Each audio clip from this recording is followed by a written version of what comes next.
Assalamualaikum warahmatullahi wabarakatuh. Salam sejahtera, Om Swastiastu, Nama Budaya, Salam Kebajikan. Nama saya Julferil Mantobing dari Balai Penegakan Hukum Kehutanan Wilayah Maluku Papua Seksi Wilayah 2 Ambon. Di sini saya akan menjelaskan tentang profil instansi saya, yaitu Balai Penegakan Hukum Kehutanan Seksi Wilayah 2 Ambon. Tujuan besar instansi perusahaan saya, yaitu tujuan utama Direktorat Jenderal Penegakan Hukum Kehutanan adalah untuk melindungi hutan dari ancaman seperti pembalakan liar, perambahan, kebakaran, serta memastikan penerapan hukum yang tegas terhadap pelanggaran di sektor kehutanan untuk menjaga kelestarian hutan dan kesejahteraan rakyat. Secara lebih rinci, tujuannya meliputi perumusan dan pelaksanaan kebijakan, penegakan hukum pidana, perdata, dan administrasi, serta pencegahan, pengawasan, dan penindakan terhadap pelanggaran.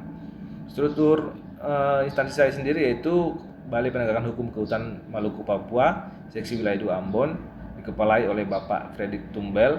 Posisi Kasubagteo dipimpin oleh Bapak Ali. Balai Penegakan Hukum Kehutanan Maluku Papua memiliki 3 seksi wilayah, yaitu Seksi Wilayah 1 dipimpin oleh Bapak Hafsah, Seksi Wilayah 2 dipimpin oleh Bapak Alamsyah, dan Seksi Wilayah 3 dipimpin oleh Bapak Jackson. Saya sendiri ditempatkan di Seksi 2 Ambon sebagai administrasi penyidikan. Tugas dan saya yaitu sebagai administrasi penyidikan. Saya bertugas sebagai petugas administrasi dalam penyusunan berkas penyidikan dalam setiap kasus pelanggaran hukum kehutanan di Seksi Wilayah 2 Ambon.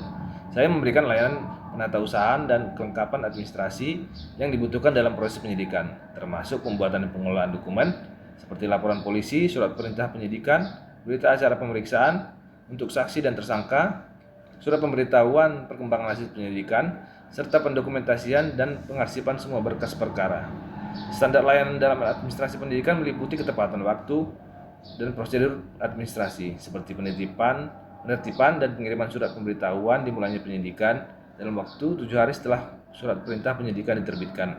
Standar ini juga mencakup akuntabilitas dan transparansi melalui pencatatan yang rapi, pelaporan perkembangan kasus yang berkala, dan penggunaan standar operasional prosedur untuk kegiatan olah TKP, wawancara, dan pemeriksaan ahli. Tugas saya berkontribusi terhadap penatausahaan dan kelengkapan administrasi yang dibutuhkan dalam proses penyidikan, termasuk pembuatan dokumen seperti laporan polisi, surat perintah penyidikan, berita acara pemeriksaan, dan lain-lain, untuk menjamin ketertiban dan kelancaran proses hukum dalam penegakan hukum kehutanan wilayah 2 Ambon. Ciri Smart ASN yang sudah saya jalankan yaitu integritas, jujur, konsisten, sesuai nilai dan etika berorganisasi, yaitu selanjutnya nasionalisme, cinta tanah air, mengamalkan Pancasila dan dalam bekerja dan bersemangat menjaga identitas bangsa. Profesionalisme, berkomitmen pada standar profesi, terus meningkatkan kemampuan serta memiliki penampilan dan etika yang sesuai. Hospitality, berjiwa melayani dan memiliki sikap ramah, sabar dan menghargai masyarakat. Networking, memiliki jaringan yang luas untuk berinteraksi dan berkolaborasi secara efisien. Dan yang terakhir, adaptif, mampu cepat menyesuaikan diri dengan perubahan zaman dan tantangan yang ada.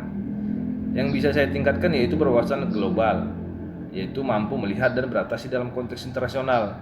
Yang kedua, menguasai IT dan bahasa asing, yaitu mampu memanfaatkan teknologi informasi dan komunikasi serta komunikasi dalam bahasa asing untuk mendukung pekerjaan dan pelayanan.